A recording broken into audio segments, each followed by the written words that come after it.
The red phone on my desk, a relic from an era before everything was beige and wireless, shrieked with the kind of urgency usually reserved for nuclear launches or the last slice of pizza in the break room. It was the bat phone, the direct line from my boss, Brenda, that bypassed receptionists and sanity itself. I let it ring a second time, a small act of defiance against the impending chaos. I was in the middle of a sacred morning ritual, coaxing my ancient Dell Optiplex, a machine that likely witnessed the signing of the Declaration of Independence, to load my diagnostic software. On the third shriek I sighed, the sound lost in the gentle hum of failing electronics and fluorescent lights. You break it, I fake it, I muttered, picking up the receiver. Leo, thank God, it's down! The whole thing is down! Brenda's voice was a frantic squeak, an octave higher than usual, which put it somewhere in the range of panicked chipmunk. I took a slow, deliberate sip of my coffee. It was burnt, as was tradition at the Oakwood County Transit Authority, a flavor I'd come to associate with my will to live slowly eroding. Good morning to you too, Brenda.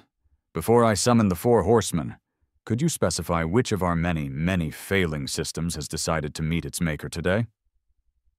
Cerberus! The bus comms! She yelped. Bus 7 just went dark. It's fallen off the map. No radio, no GPS tracker, nothing. It's gone, Leo, and it was on the Maple Creek route. The lukewarm coffee suddenly felt cold in my stomach. I straightened in my chair, the worn springs groaning in protest. Maple Creek. I knew that name. I lived there, and I knew who lived there. Carol's route? I said, the name leaving a taste like lemons and lawsuits in my mouth. She did it, Leo! I know she did! Brenda was practically hyperventilating. She sent another one of her manifestos this morning. I told you she was unhinged. She's finally snapped and taken out a school bus. I leaned back, staring at the ceiling tiles, each one a unique monument to a past water leak. Brenda, take a deep breath. She's an HOA president, not a Somali pirate. She probably hasn't commandeered a bus full of 6th graders. Let me look. Just 5 minutes earlier, my day had been a masterpiece of glorious mundanity. I'd arrived at my cubicle, a small, gray-walled prison I affectionately called the Beige Ink Cage. My only companion was Spike, a surprisingly resilient succulent who thrived on neglect and the sheer negative energy radiating from the IT department. The first order of business was always a passive-aggressive battle with the network printer, which had decided today that the color magenta was a myth. The second order of business was checking my personal email, a window into the horrors of my life outside of work. And there it was, nestled between a coupon for cat food and a phishing attempt from a Nigerian prince. An email from the Maple Creek Estates Homeowners Association. Subject: urgent, vehicular idling and air quality violations. Final warning. The sender was, of course, Carol Peterson, President for Life. Her email signature included a professionally shot headshot where she smiled with the warmth of a tax auditor. The email itself was a 500-word novel of pure distilled rage, detailing how School Bus 7 had the unmitigated gall to stop for a full 45 seconds near her property line, spewing its toxic particulate matter all over her prize-winning azaleas. It was complete with blurry, zoomed-in photos of the bus's exhaust pipe and links to EPA articles about the dangers of diesel fumes. Ah, Carol, I'd murmured to Spike, who offered no judgment. The self-appointed guardian of our suburban tranquility. The woman who once tried to fine me because the shadow cast by my satellite dish was aesthetically displeasing to her lawn gnomes. The woman doesn't just have too much time on her hands, she's weaponized it. I'd archived the email with a snort and turned my attention to my actual job. My job title is IT Systems Administrator. My actual job is digital janitor and designated adult for the Oakwood County Transit Authority. My primary responsibility was keeping our bus communication system, Cerberus, from collapsing into the digital abyss. The Oakwood County School Bus Comms System. Sounds fancy, right? It's not. It's a Frankenstein's monster of 1990s radio tech, some early 2000s digital routing, and a proprietary software I basically rewrote from scratch using forgotten forum posts and pure, unadulterated spite. I call it Cerberus because it's an unholy three-headed beast that's barely leashed to reality. It's ugly, it's old, and it's horribly inefficient. But it's my monster, and I'm the only one who knows how to feed it. I was just running my morning diagnostics when the red phone rang, pulling me from the beige tranquility of my routine and into the technicolor panic of Brenda's world. And now, staring at the system map on my main monitor, I saw she wasn't entirely wrong to panic. My fingers, suddenly nimble, flew across the keyboard. This was it. The moment where the day turned from boring to interesting. "Okay, Brenda, stay with me," I said into the phone, my eyes scanning the screen. Panic leads to paperwork, and I hate paperwork more than I hate Carol, which is saying something. The network topography map was usually a sea of calming green dots, each one a bus or a junction box, all happily chatting with each other. But now, in the top right corner, there was an angry, blinking red section, a digital wound. "It's not just bus 7, I said, my voice low. "The whole node is dead, node J17, the primary junction box that serves the entire Maple Creek subdivision." I clicked on it, running a remote ping. The result came back instantly. Packet_timeout. I tried again. W_ERR, no _signal. "It's not a software glitch," I told Brenda. "The hardware is completely offline. It's as if someone took a sledgehammer to it. Or," my brain supplied, "a pair of garden shears and a whole lot of pent-up rage about azaleas." "Oh my God!" Brenda's voice was a thin wire of terror. "I'm calling 911. The kids! Think of the kids!" "The bus still works, Brenda," I said, trying to inject some calm into the situation. "It's a bus. It runs on diesel, not radio waves. The driver just can't call us to complain about the sticky floors. And do not call 911 yet. Not unless you want to trigger the major incident protocol." A cold silence fell on the other end of the line. The Major Incident Protocol, or MMIP, was a bureaucratic nightmare of forms, reports, and mandatory meetings with stone-faced people from the state who used terms like synergistic accountability. It was my personal hell. "No," Brenda whispered, the terror in her voice replaced by the deeper, more profound horror of administrative oversight. "Good," I said, cracking my knuckles. A plan was forming in the dusty, paranoid corners of my mind. A stupid, reckless, beautiful plan. "Give me 4 minutes." I hung up before she could argue. 4 minutes. It was an arbitrary number I'd pulled out of thin air, but it sounded dramatic. It sounded heroic. Mostly, it was the window I estimated I had before Brenda's resolve crumbled, and she called in the cavalry, dooming me to a day of filling out forms in triplicate. Minute 1, diagnosis. My eyes were glued to the screen. Node J17, on the corner of Elm and Maple, not 20 feet from Carol Peterson's perfectly manicured lawn and her precious, exhaust-sensitive azaleas. The evidence was circumstantial, but it was screaming. I didn't have time to prove it, though. I had to fix it. My monitor showed the dead node, a black hole in my network. But I knew this network. I knew its ghosts. Minute 2, the secret weapon.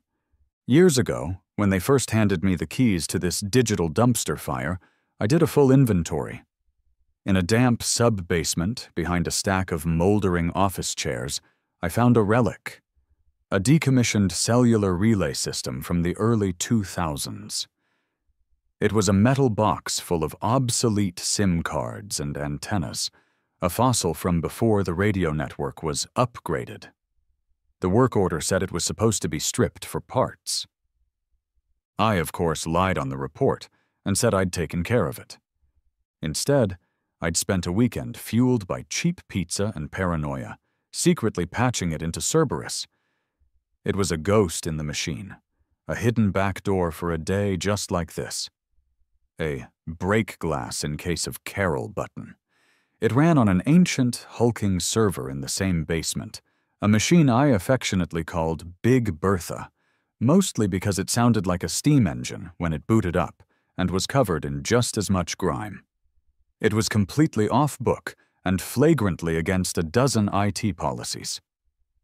It was my masterpiece. I pulled up a command line interface, the black screen and stark green text a comforting sight in a world of user-friendly nonsense. It was time to wake the beast. Minute 3, the digital hotwire. My fingers became a blur. This wasn't clicking and dragging. This was digital surgery. Shrute at bigbertha.localnet. The terminal asked for a password. Password P at SSW0ARD1 SN0TSP1K. Access granted.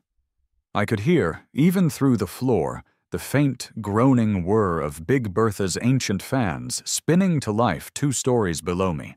Come on, you magnificent old hag. Wake up for daddy. Ignore the dust bunnies. Exec reroute.she-source.main-bypass.j17. This command told the main system to stop trying to hail the dead junction box. -target.cell.legacy. Force handshake. ID bus 7_Turnspender. This was the magic trick. I was telling the system to take the signal, shove it through Big Bertha's old cellular modem, and force a direct connection, a digital handshake, with the individual transponder on bus 7. It was like trying to thread a needle in a hurricane from a mile away. The system wasn't designed for this. It was a crude, brutal override. My screen filled with lines of scrolling code. Error messages flashed. Timeout. Bad_packet. Unknown_protocol. Come on, you rust bucket, I muttered, leaning closer to the monitor, my face bathed in its green glow. Talk to me. Minute 4, contact. Then a new message appeared. Handshake_initiated, followed by uplink_stable. A loud crackle erupted from my desktop speakers, making me jump in my seat. It was the sound of static, the beautiful noise of a connection being forged through sheer force of will. And then a voice, calm, clear, and utterly unflappable. Oakwood Transit, this is bus 7, do you copy? My comms just blinked out for a second there. Seem to have lost you. Over? It was Sharon, the driver. A woman with nerves of steel, forged by years of dealing with middle schoolers. I grabbed the microphone on my desk, a triumphant smirk spreading across my face. The adrenaline was fading, replaced by a pure, smug satisfaction. Loud and clear, bus 7, I said, my voice smooth. We see you, just a little network turbulence. All systems are green on our end now. You are clear to proceed. Over? Roger that, Transit, Sharon's voice replied. In the background, I could hear the faint chaos of children's voices. Kids, settle down. No, Dylan, you cannot use my radio to order a pizza for the whole bus. Out. The line went quiet. I leaned back in my chair, the springs letting out a long, victorious groan. I had stared into the abyss of a major incident protocol, and the abyss had blinked. I had wrestled with the beast and won. I was the king of my shabby, outdated castle. My red phone rang again. It was Brenda. You did it! She shrieked, the panic now replaced with giddy awe. The bus is back on the map. It's moving. You're a miracle worker, a wizard. Just another Tuesday, Brenda, I said, cracking my knuckles. The fun part was over. Now came the part I secretly looked forward to even more: the consequences. Now, about that $5,000 junction box someone just destroyed, I think it's time we involved someone with a badge and a low tolerance for property destruction. I paused for dramatic effect. And now, I said, you can trigger the protocol. I've earned the paperwork. Brenda, in her combined state of relief and righteous fury, had called the Oakwood Police Department with the fervor of someone reporting a national security threat. 20 minutes later, two of Oakwood's finest strolled into the Transit Authority office. They were a classic pairing, straight out of a buddy cop movie that went directly to DVD. The first was Officer Miller. He was a man in his 50s, with a face that looked like it had been carved from a block of granite and then left out in the rain for a few decades. He moved with a kind of weary resignation, his shoulders slumped under the invisible weight of 1,000 stupid domestic disputes. He held his coffee cup like it was a burden he was forced to carry. He looked bored before he'd even cleared the doorway. His partner was Officer Davis. Davis was young, maybe mid-20s, with a haircut so sharp it looked like it could cut glass, and a uniform so crisp it probably rustled when he walked. He had wide, earnest eyes, and held a notepad and pen at the ready, like a journalist about to break the story of the century. Brenda met them at the door, wringing her hands and treating them like they were the rescue team from Apollo 13. I half expected her to offer them tinfoil blankets and a debriefing in a quarantined tent. "Officers, thank you for coming so quickly," she said, leading them through the cubicle farm. "It was a deliberate act of sabotage. The perpetrator is still at large." I stayed in my cave, listening. Cops in the office meant one thing: a long, drawn-out conversation where I have to explain what a server is using analogies involving cars or kitchen appliances. People peeked over their cubicle walls. The most excitement the accounting department had seen since the great stapler theft of 2019. Brenda led them to my desk. "Officers, this is Leo. He's our IT systems administrator. He's the one who fixed it."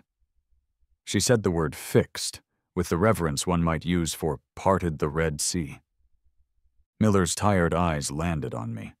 Davis gave me a hopeful, expectant look. "Morning, officers," I said, swiveling in my chair. To put it simply, someone severed the primary communications line at the junction box on Elm and Maple. Officer Davis was already writing furiously in his little notepad.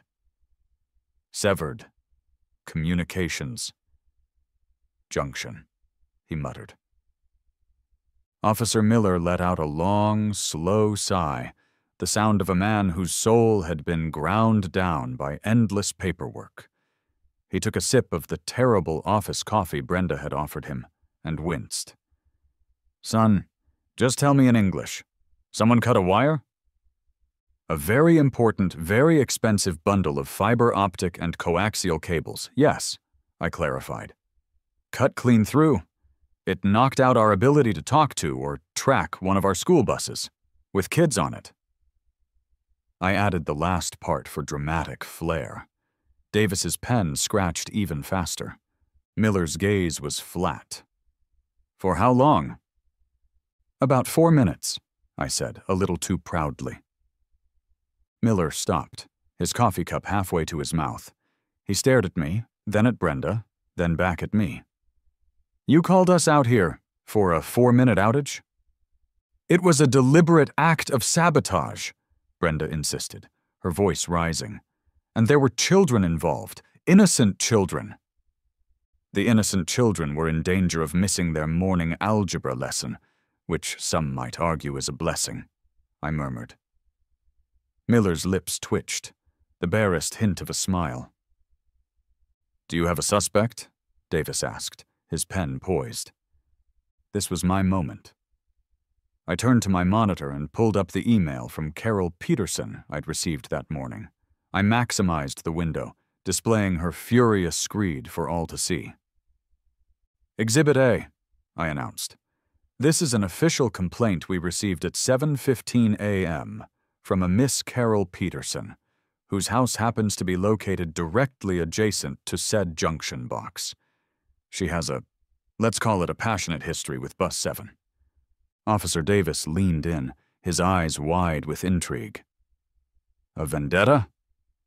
The kind of vendetta that usually involves strongly worded letters, not wire cutters, I said. But, you know, people contain multitudes. Officer Miller leaned over Davis's shoulder to read the email on the screen.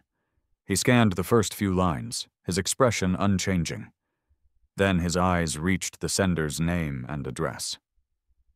A visible wave of exhaustion washed over him. Maple Creek Estates, he groaned, closing his eyes for a brief moment as if in prayer. Oh, for crying out loud, it's her. I raised an eyebrow. I take it you're acquainted with Miss Peterson's work. Acquainted? Miller let out a dry, humorless chuckle. Son, we have a whole binder down at the station dedicated to disputes originating from that woman. Last month it was a neighbor's wind chimes. Said they were a public nuisance and violated city noise ordinances. We went out there with a decibel meter. They weren't. He drained his coffee cup and set it down with a decisive thud. A new energy seemed to flow into him, the energy of a man who finally saw a chance to resolve a long-running headache. All right, he said, his voice now firm. Let's take a ride. I want to see this crime scene. He looked at me. You're coming with us. You can be our nerd translator. Explain what all these doohickeys are if she plays dumb. Brenda beamed. Davis flipped to a fresh page in his notepad. I grabbed my jacket. Fantastic, a field trip, my favorite, leaving the safety of my digital fortress to venture into the wilds of suburban warfare. This was going to be better than television. The drive to Maple Creek Estates was a journey into a land of beige siding and oppressive neatness. Every lawn was a perfect green carpet, every driveway was power washed, every mailbox stood at a precise 90-degree angle. It was the kind of neighborhood that looked like it had been designed by a committee that outlawed joy. Miller drove, navigating the winding, identical streets with a practiced air of someone who had been called there many, many times. Last spring it was squirrels, he said to the windshield. She claimed her neighbor was deliberately attracting squirrels to dig up her flower beds, wanted us to file a report on rodent-based harassment. Is that a real thing? Davis asked from the passenger seat. No, Miller said flatly. It is not. My internal monologue was having a field day. Rodent-based harassment. Carol wasn't just an antagonist. She was an artist, a pioneer in the field of petty grievances. We pulled up to the corner of Elm and Maple. It was the quintessential suburban corner, complete with a majestic oak tree and a fire hydrant so perfectly painted it looked fake. And there, next to a magnificent bed of prize-winning azaleas that practically glowed with health, was a Greene County utility box. Junction Box J17. Carol's house, a pristine two-story colonial, loomed over it like a silent, judgmental parent. As we got out of the car, a beat-up white work van from Johnson Communications rattled up and parked behind us. A large man with a grizzled beard and a face that had seen too much stupidity for one lifetime climbed out. This had to be Dave, the contractor Brenda had called. He ambled over, wiping his hands on a rag. He looked at the police car, then at the utility box, then at me. A look of profound understanding crossed his features. Let me guess, he grunted, his voice a low rumble. HOA dispute? You're good, I said, a little impressed. Yep, he said, kneeling down beside the box. Miller and Davis watched as he unlatched the door. Seen this before. Sprinkler system dispute back in '09. Guy cut his neighbor's cable line 'cause he was watering on the wrong day. People are nuts. He peered inside. I leaned over his shoulder. It was exactly as I'd pictured. The thick, black, coaxial and orange fiber optic cables weren't just broken. They'd been snipped with surgical precision. "That's a clean cut," Dave observed, pointing with a thick finger. "Not some kid with a rock. This was done with professional-grade insulated shears, like the kind you'd use for, I don't know." He glanced meaningfully at the immaculate, perfectly pruned azaleas 2 feet away. The evidence was circumstantial, but it was piling up so high you could see it from space. "Can you fix it?" I asked. "Fix it?" Dave scoffed, but not unkindly. "Son, I can fix anything. But this ain't a simple splice. They cut the main trunk line. I gotta fuse a whole new bundle. Gonna take hours. Gonna cost the county a fortune." He straightened up, his knees cracking like a fireworks display. He jerked a thumb toward Carol's house. "Hope you catch the psycho who did it. Saves me a trip next time." Miller nodded grimly. "We're about to have a conversation. You stick here, get your estimate ready." He turned to me. You're with me.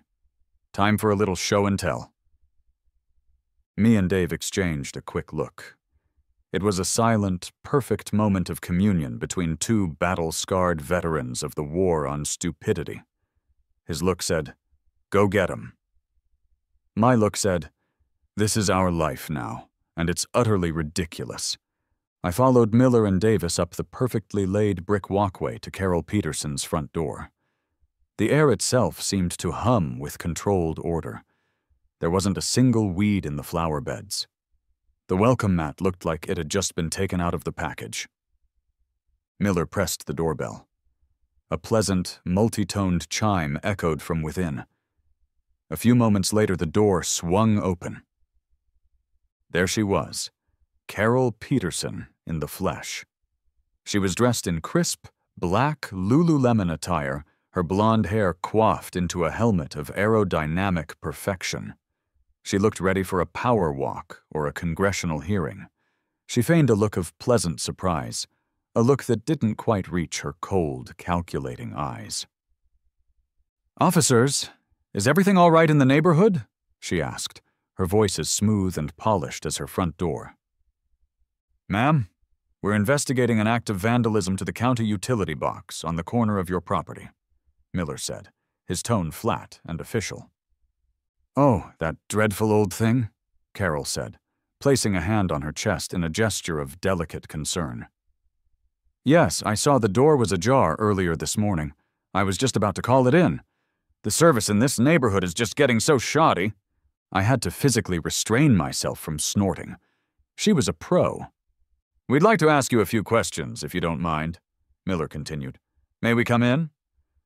Of course, please," she said, stepping aside. Walking into Carol's house was like walking into a magazine you'd never buy. The air smelled of potpourri and righteous indignation.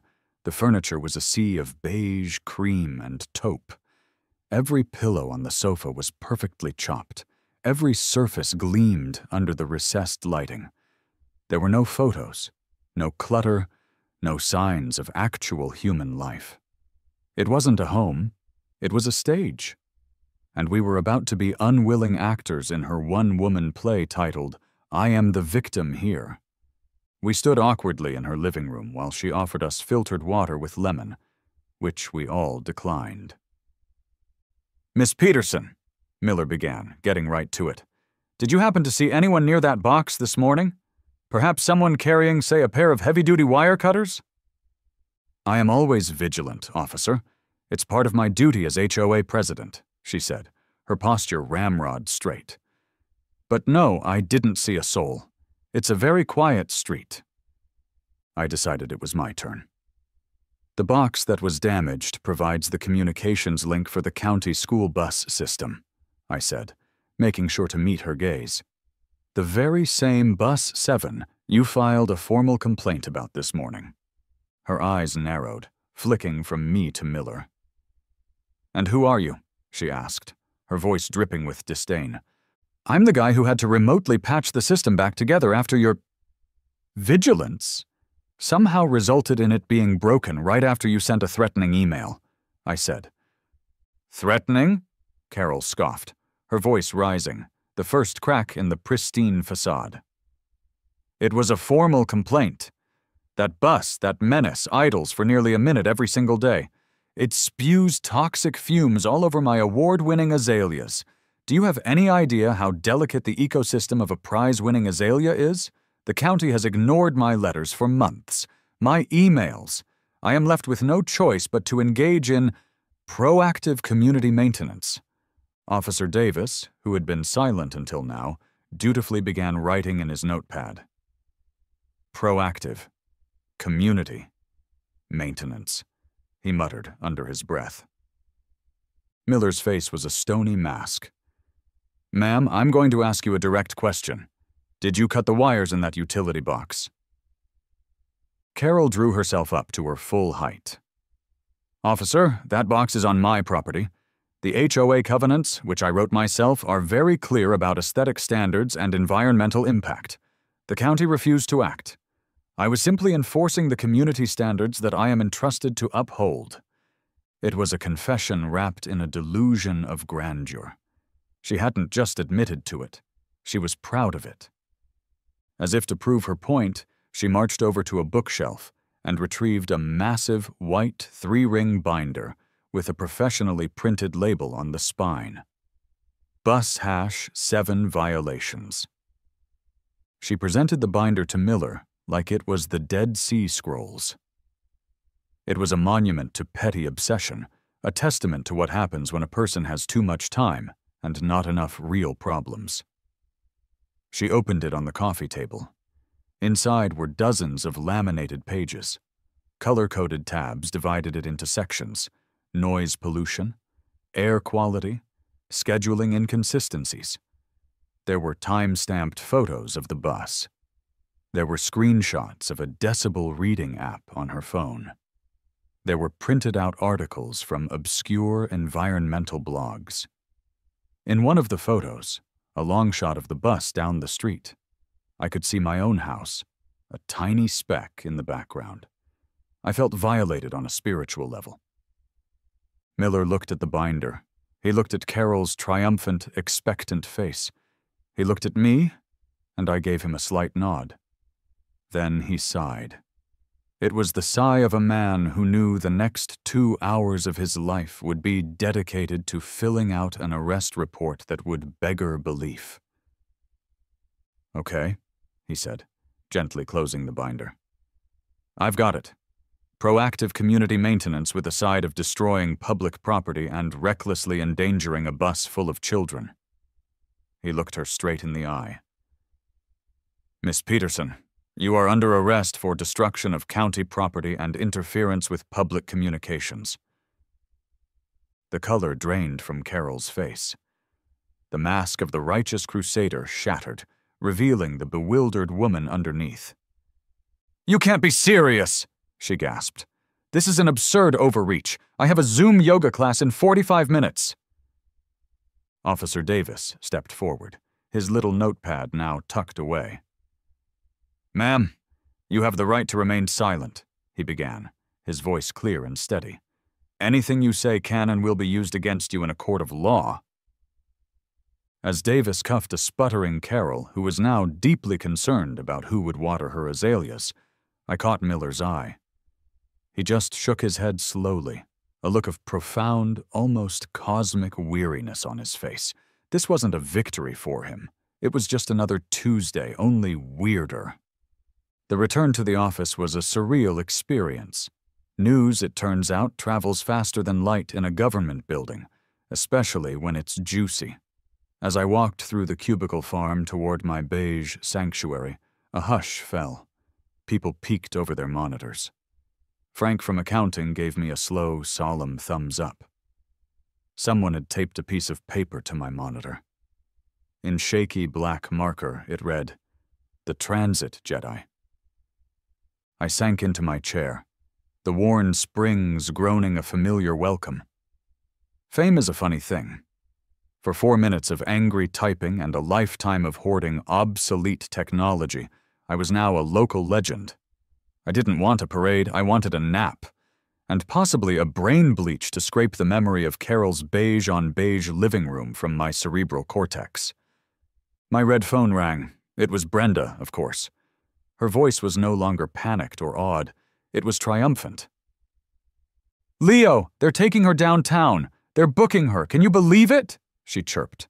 "Dave is already working on the splice. He said he'll have the node back online by lunch. You did it. You saved us. You saved the children." "The children were in mild peril of being bored, Brenda. Let's not commission a statue just yet," I said, peeling the Transit Jedi sign off my monitor. "What's the damage from Dave?" Her joyous tone faltered for a second. "Ah, yes, he gave me the preliminary estimate, about $5,000 in parts and labor." "Fantastic," I said, leaning back in my chair. "Carol's proactive community maintenance just cost the taxpayers $5,000. I hope her azaleas are happy." "But Leo, there's good news," she said, her voice rocketing back up the optimistic scale. "Great news. I just got off the phone with County Commissioner Reynolds' office. He heard about the incident, about the comms going down, the quick fix, the arrest, the whole thing. He was alarmed. And between you and me, I think he was deeply embarrassed." I sat up straighter. This was unexpected. "Okay." "He said this incident highlights a critical vulnerability in our infrastructure," Brenda continued, practically vibrating with excitement. "And so, they approved it, Leo. They finally approved it. The full budget request for the system overhaul. The one you've been submitting every year for the last 3 years." The world seemed to slow down. I stared at Spike, the succulent, who remained impassive in the face of this monumental news. The Odysseus Project, that's what I'd called my proposal. A complete teardown of Cerberus and a rebuild from the ground up. New fiber lines, new software, cloud-based servers, redundancy built on top of redundancy. A system for the 21st century. "No more Big Bertha?" I asked, my voice barely a whisper. "No more Big Bertha," Brenda confirmed. "And they want you to head the project. They've given you full authority. You'll be working with the contractors, the vendors, everyone. It's all yours." "Well, I'll be." A genuine, unironic smile spread across my face. It felt strange, like using a muscle I hadn't worked out in years. It took a crazy woman with a grudge and a pair of garden shears to finally get me the budget I deserved. There was a lesson in there somewhere, probably a terrible one, but a lesson nonetheless. My reward for saving the day wasn't a medal. It was a mountain of work. And for the first time in a long time, I was actually excited about it. I spent the rest of the afternoon not basking in my newfound glory, but on the phone with Dave. He'd finished the temporary splice and was now my lead contractor for the Odysseus project. Our conversation was a masterpiece of cynical, practical planning. "So, this new system," Dave's gruff voice crackled over the speakerphone. "You want it idiot-proof?" "Dave," I said, sketching a network diagram on a whiteboard. "They're always building a better idiot. Let's aim for highly idiot-resistant." "Good man," he grunted in approval. "I'm thinking we encase the new junction boxes in 3 inches of solid steel, maybe a little moat, with sharks." "I like the way you think, but the budget might not cover a shark-based security system. How about we just bury the main trunks and put the junction nodes on 20-foot concrete poles?" "Now you're talking," Dave said. "We can put a decoy box at ground level, fill it with hornets." "You, sir, are a poet," I said, laughing. "Draw up some plans. Send me the quote. Welcome to Project Odysseus." "Happy to be here," he said. "It's about time we built something right, instead of just patching the stupid." As I hung up, I looked around my cubicle. It was still beige, still cramped, but for the first time it didn't feel like a cage. It felt like a command center. The launching point for something new. I might still be a digital janitor, But now I'd been given the keys to design a whole new building. A few weeks later, I was sitting on my couch, sipping coffee that was actually good. One of the first things I did with my newfound sense of purpose was throw out my old drip machine and buy a fancy one that ground its own beans. It was a small luxury, a symbol of the new era. My cat, Mittens, a fluffy black void who served as my silent, judgmental roommate, was curled up on a pile of blueprints for the new fiber optic layout. Life had found a new, better kind of mundane. At work, my days were filled with productive chaos. I had meetings with vendors, arguments with engineers about latency, and a stack of purchase orders on my desk that would have given the old Leo a panic attack. Now, it was just the cost of progress. I was even getting a junior technician to help with the day-to-day stuff. My legend as the transit Jedi had faded into a quiet, respected competence. People still came to me with their IT problems, but now they did it with a little more reverence. My life at Maple Creek Estates had also changed. With Carol out on bail, facing a raft of charges, and forced to step down as HOA president pending the legal outcome, a power vacuum had formed. The HOA, once an iron-fisted dictatorship, had devolved into a squabbling mess of wannabe tyrants. I scrolled through my personal email, a smirk playing on my lips. The main HOA message board was on fire. Subject, Holiday decoration timelines. From Gary L. to all residents. Barbara, the bylaws clearly state that inflatable snowmen constitute a temporary structure and cannot be erected until after the Thanksgiving holiday. Your interpretation is flawed and, frankly, dangerous. Subject, urgent. Lawn gnome placement. From Sandra P. To all residents. Whosever's gnome is staring into my kitchen window, I consider it a form of harassment. This is your only warning. It was glorious. A beautiful, petty anarchy. A revolution I had started with a few lines of code and a well-timed phone call. I heard a noise outside. It was the new, city-approved automated garbage truck. It had a different beeping sound when it backed up. A series of higher-pitched, more melodic chirps. Progress. Just then, my laptop pinged. A new email in my personal inbox. My eyes flicked to the screen. The sender, Carol Peterson.